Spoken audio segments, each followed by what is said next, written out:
सभी को नमस्कार। दोस्तों, इस वीडियो में हम चर्चा करेंगे यूपीएससी 2023 को ध्यान में रखते हुए कुछ प्रैक्टिकल बातों के बारे में जो आपकी जर्नी में काम आएगी। आगे बढ़ने से पहले आप लोगों से एक रिक्वेस्ट है कि चैनल को सब्सक्राइब करना और वीडियो आपको पसंद आए तो लाइक शेयर जरूर करना। साथ में कमेंट करके बताना कि आज का ये वीडियो आपके लिए कैसे काम आया और आपको अच्छा लगा कि नहीं लगा। ठीक है, तो सबसे पहले बात आती है जो सबसे इंपॉर्टेंट पॉइंट है कि अभी आपको पता है कि यूपीएससी मेंस 2022 के पेपर चल रहे हैं। तो आपने जो पेपर है उनका ऑब्जर्वेशन किया होगा, विशेषकर जीएस 4 और एस राइटिंग का।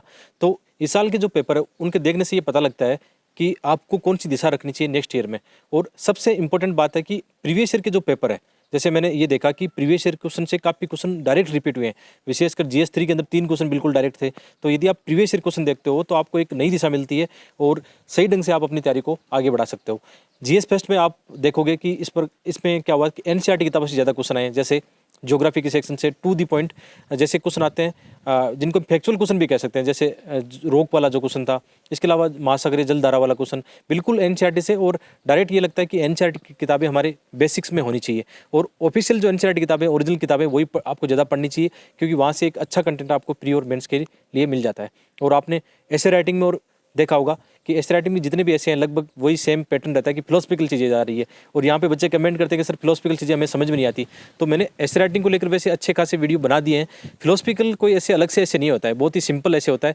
सेम अप्रोच के साथ आपको लिखना होता है। आप एक बार वीडियो सीरीज देख लीजिए, उसके बाद में आप कमेंट कर सकते हो कि आपकी समझ में आ रही है। मैं और अच्छे वीडियो लेसन इस पर फिलोसफिकल ऐसे पे बना दूंगा। सेम इथिक्स में भी ये देखने को मिला कि इथिक्स का पेपर थोड़ा लेंथी था, लेकिन वहाँ का ट्रेंड क्या लगता है, वही सेम क्वेश्चन का पैटर्न रहता है हर बार जैसे होता है। तो यहाँ पे एक चीज़ ध्यान रखना कि पहले से आप अपनी एक डायरी के अंदर अच्छी चीज़ें नोट करके चलते हो। जैसे फिलोसफिकल ऐसे के लिए आपको अच्छे कोटेशन चाहिए, अच्छे एग्जाम्पल चाहिए, और वैसा ही सेम आपको चाहिए एथिक्स के लिए भी अच्छे विचारकों के कोटेशन, उनकी किताबें या उनके अच्छे विचार आपको कोट करने चाहिए, क्योंकि अच्छे मार्क्स तभी आएंगे। मेरे यूपीसी एग्जाम में ऐसे में 157 और एथिक्स में 126 आ चुके हैं। तो मैं एक मतलब अनुभव के आधार पर कह सकता हूँ कि ये चीज़ें आप पहले से लेकर चलोगे, आपके लिए रास्ता बहुत आसान हो जाएगा।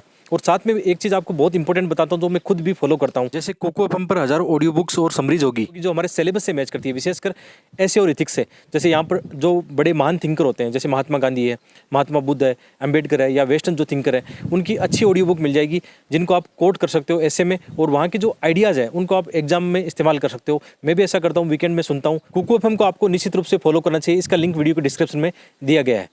यहाँ पे दूसरा पॉइंट है, आपको जो स्टडी करनी चाहिए इंटीग्रेटेड करनी चाहिए। जैसे अभी भी आपके पास मेंस के लिए 4-5 महीने, आप अपनी मेंस की तैयारी जरूर रखना, क्योंकि केवल प्रीलिम्स निकाल के आप क्या करोगे।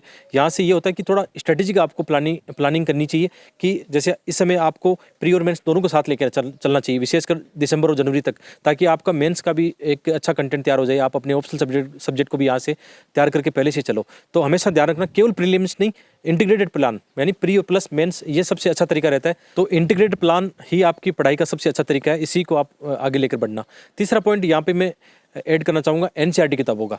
जैसे मैं अभी आपको पहले ही बता रहा था कि जो पेपर आए हैं वो क्या कह रहे हैं, एनसीईआरटी किताबों का महत्व हमेशा से है। मुझे कितने साल यूपीएससी के एग्जाम को देते हो गए, इंटरव्यू तो कई बार पहुँचा हूँ, तो मेरा अनुभव ये कहता है हमेशा कि बच्चे एनसीईआरटी किताबों पढ़ते नहीं है। और मैं ये बोलूँगा कि मल्टीपल टाइम्स रिवीजन करो।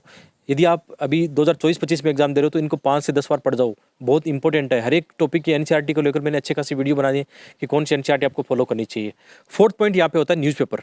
आपको मेरे हिसाब से डेली न्यूज़पेपर पढ़ना चाहिए, क्योंकि आजकल मैं खुद द हिंदू और इंडियन एक्सप्रेस पढ़ता हूँ, उनके अच्छे आर्टिकल को अध्ययन करता हूँ और उनके नोट्स आपको टेलीग्राम पर शेयर करता हूँ, जो आपके लिए बहुत इंपॉर्टेंट है। और मैंने एक चीज़ सबसे इंपॉर्टेंट देखी, विशेषकर जीएस 3 में जो करंट बेस्ड क्वेश्चन आते हैं, जीएस 2 में भी, वो डायरेक्ट न्यूज़पेपर से हैं। जो न्यूज़पेपर में हेडिंग देके कई बार बहुत अच्छे आर्टिकल आते हैं, जैसे एग्जांपल के तौर पर क्लाउड बर्स्ट वाला आर्टिकल आया था, वो डायरेक्ट क्वेश्चन था। एक जेम्स वेब टेलीस्कोप का क्वेश्चन था, बिल्कुल डायरेक्ट था। ऐसे क्वेश्चन बहुत सारे हैं जो आपके न्यूज़पेपर से डायरेक्ट आते हैं। तो न्यूज़पेपर थोड़ा स्टडी करने का एक आपका एक टाइम टेबल होना चाहिए, या इसको फॉलो कर सकते हो, डेली फॉलो कर सकते हो, जो आपको अच्छा लगे उस हिसाब से आपको देखना चाहिए। और नेक्स्ट जो पॉइंट है, 5वां पॉइंट सबसे इंपॉर्टेंट है कि जब आप न्यूज़पेपर पढ़ते हो या कोई मैगजीन पढ़ते हो या एनसीईआरटी किताबें पढ़ते हो तो शॉर्ट नोट्स जरूर बनाओ। शॉर्ट नोट्स ऐसे बना सकते हो, जैसे एथिक्स का जो आपका पेपर है आपके पास 5 से 10 पेज के अंदर होना चाहिए। जीएस फेस्ट में जितने टॉपिक है उनके नोट्स आपके बिल्कुल छोटे छोटे नोट्स आप बना सकते हो। ये मैंने पहले भी देखा है, जो टॉपर्स सजेस्ट करते हैं, मैंने भी इसके बारे में काफ़ी बताया है। और मैं अपने शॉर्ट नोट्स आपको टेलीग्राम पर भी शेयर करता हूँ। तो शॉर्ट नोट्स का ये तरीका होता है कि यार एग्जाम में, मेंस के एग्जाम में आपके पास याद नहीं आएंगी चीज़ें, तो शॉर्ट नोट्स ही आपको बार बार रिविजन करके आप एक तरीका बना सकते हो, ताकि एग्जाम में रियल टाइम में आपको चीज़ें याद आएँ। नेक्स्ट 6th पॉइंट है आंसर राइटिंग।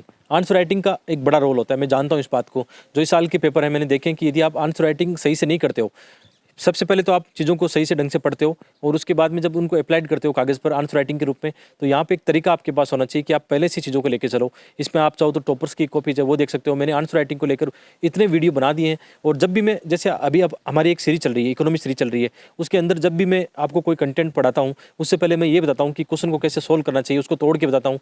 तो आप ये सीरीज कंटिन्यू कर सकते हो। इतना रिच कंटेंट और कहीं नहीं मिलने वाला इतना फ्री में, तो आप उनको देखना। तो आंसर राइटिंग भी अभी आपके पास 3-4 महीने हैं, दिसंबर तक, जनवरी तक आप आंसर राइटिंग दबा के करो। जनवरी तक मेरे हिसाब से आप पढ़ सकते हो ऑप्शनल सब्जेक्ट और जीएस के सभी पेपरों की।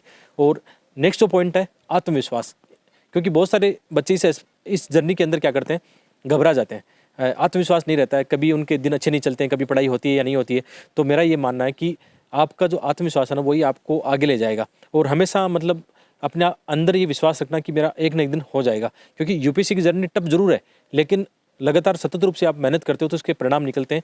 मेरी भी जर्नी काफ़ी लंबी रही है, लेकिन आप जानते हो मैंने एग्जाम के दौरान सफलता पाई है। बार बार इंटरव्यू कॉल होना एक दिखाता है कि मेरे अंदर आत्मविश्वास भी था और एक कहीं ना कहीं हार्ड वर्क भी था।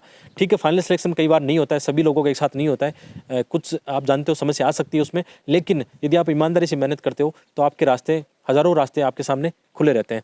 और लास्ट में एक पॉइंट बोलना चाहूँगा कि मैंने भी एक चीज़ नोटिस की कि बच्चे केवल पढ़ते रहते हैं। उनको लगता है कि 12 घंटे 15 घंटे पढ़ने से मतलब बहुत कुछ होता है, लेकिन मेरा ये मानना है अपने जो हेल्थ है उसको इग्नोर मत करना। विशेषकर यूपीएससी एस्पिरेंट के सामने मैंने अपने कई दोस्तों को देखा है, थोड़ा सा मानसिक जो हेल्थ है उनसे भी वो जूझते रहते हैं।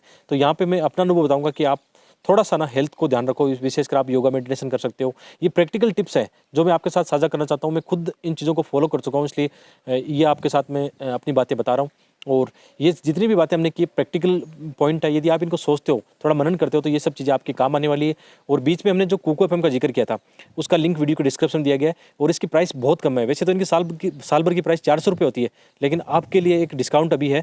आप मेरा कोड इस्तेमाल करोगे DJ50, और 199 रुपये में यहाँ आप 10,000 से अधिक ऑडियो बुक एक्सेस कर सकते हो, प्रीमियम कंटेंट पूरे साल भर एक्सेस कर सकते हो।